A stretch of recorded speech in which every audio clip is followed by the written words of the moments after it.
মঙ্গলত এজন ঠগ প্ৰবঞ্চকক আটক প্ৰায় 100ৰো অধিক লোকৰ পৰা তুলিছিল ধন নিকুমনিত ডেকা নামৰ যুৱকজনে চলাই আহিছিল এই ভুৱা ব্যৱসায়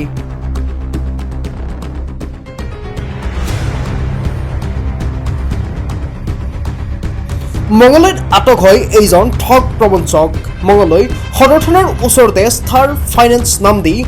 নিকুমনিত ডেকা নামৰ যুৱকজনে চলাই আহিছিল এই ভুৱা ব্যৱসায় মাইক্ৰ ফাইনেন্সৰ ঋণ দিব বুলি প্ৰায় 100ৰো অধিক লোকৰ পৰা তুলিছিল ধন একোজন ব্যক্তিৰ পৰা মাইক্ৰ ফাইনেন্সৰ ঋণৰ নামত তুলিছিল 2000ৰ পৰা 3000 টকাকৈ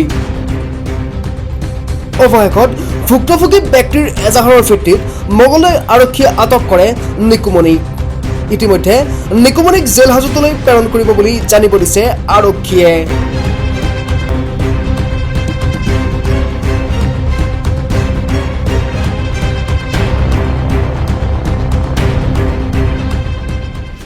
ল'ৰাজনৰ নাম নিকুমনি ডেকা তেওঁ মাইক্ৰ' ফাইনেন্স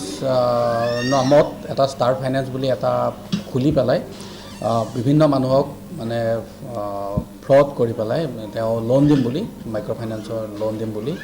ভৰ্তি মাচুল বা এনেধৰণে কিছুমান পইচা কালেকশ্যন কৰিছিলে প্ৰায় 100জন মানুহৰ পৰা তেওঁৰ ৰেটবিলাক 2% ধৰক 1 লাখ টকা লোন দিলে 1000 টকা যাৰ পৰা 10 লাখ টকা লোন দিব সেই অনুপাতে পইচাটো বাঢ়ি তেওঁ বিভিন্নজনৰ পৰা এনেকৈ 2 নম্বৰী ৰাস্তাৰে যথেষ্ট টকাখিনি তেওঁ কৰিছিলে সেই কমপ্লেইনটো পোৱাৰ পিছত আমাৰ যোৱাকালি তেওঁক আটক কৰা হ'ল আৰু আজি ইতিমধ্যে আমি কেছ ৰেজিষ্টাৰ কৰি তেওঁক এৰেষ্ট কৰিছোঁ তেওঁ আজি ফৰৱাৰ্ড কৰা হ'ব তেওঁ নতুনকৈ আৰম্ভ কৰিছিলে তেওঁ কোৱা মতে তেওঁ এনেই পেছাত এজন ড্ৰাইভাৰ নতুনকৈ আৰম্ভ কৰিছিলে তাৰপিছত এতিয়া ইয়াতে আমি শেহতীয়াকৈ গম পোৱা মতে মঙ্গলদৈ থানাৰ ওচৰতে এটা ঘৰ ভাড়া লৈছিলে টাউনতে ঘৰ ভাড়াটো হয়তো এই কামটো তেওঁ আৰু কিছু আগবঢ়ালেহেঁতেন কিন্তু ইতিমধ্যে তেওঁক আটক কৰা হৈছে